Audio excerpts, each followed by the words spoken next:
ये घटना राजस्थान के प्रसिद्ध भूतिया गांव कुलधरा की है, जिसे पिछले 200 सालों से वीरान माना जाता है। कहते हैं कि इस गांव में रात में कोई नहीं रुकता, क्योंकि यहाँ अजीबोगरीब घटनाएं होती हैं। कई लोग यहाँ जाकर अपनी आंखों से डरावनी घटनाएं देखने का दावा कर चुके हैं।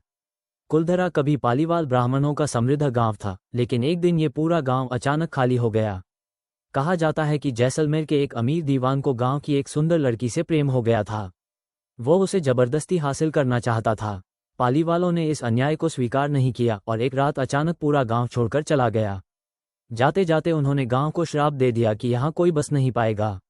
डरावनी घटनाएं। कई लोगों ने रात में इस गांव में रुकने की कोशिश की, लेकिन उनके साथ अजीब घटनाएं हुईं। एक ग्रुप ने रात गुजारने का प्रयास किया, कुछ युवकों ने हिम्मत दिखाई और गांव में रात बिताने की योजना बनाई। जैसे ही रात बढ़ी, उन्हें किसी के चलने की आवाज़ें सुनाई देने लगीं। अचानक उनमें से एक ने महसूस किया कि किसी ने उसके कंधे पर हाथ रखा। जब उसने पीछे मुड़कर देखा तो कोई नहीं था, लेकिन उसकी कमर पर किसी के पंजे के निशान थे।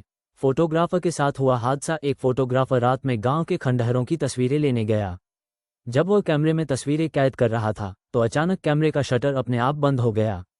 जब उसने कैमरा चेक किया तो उसमें डरावने चेहरे कैद थे, जो उसने खुद कभी नहीं देखे थे। आधी रात को अजीब आवाज़ें। रात में गांव के अंदर से किसी के रोने, हंसने और बात करने की आवाज़ें आती हैं, लेकिन जब कोई जांच करने जाता है तो वहां कोई नहीं होता। सरकारी पुष्टि। कुछ पैरानॉर्मल इन्वेस्टिगेटर्स ने यहां उपकरणों के साथ जांच की और पाया कि यहां नेगेटिव एनर्जी मौजूद है। तापमान अचानक घट बढ़ जाता है और कभी कभी कुछ रहस्यमयी आकृतियां कैमरे में कैद हो जाती हैं। आज भी यह गांव वीरान पड़ा है और इसे भारत के सबसे डरावने स्थानों में गिना जाता है। क्या आप कभी यहां रात बिताने की हिम्मत करेंगे?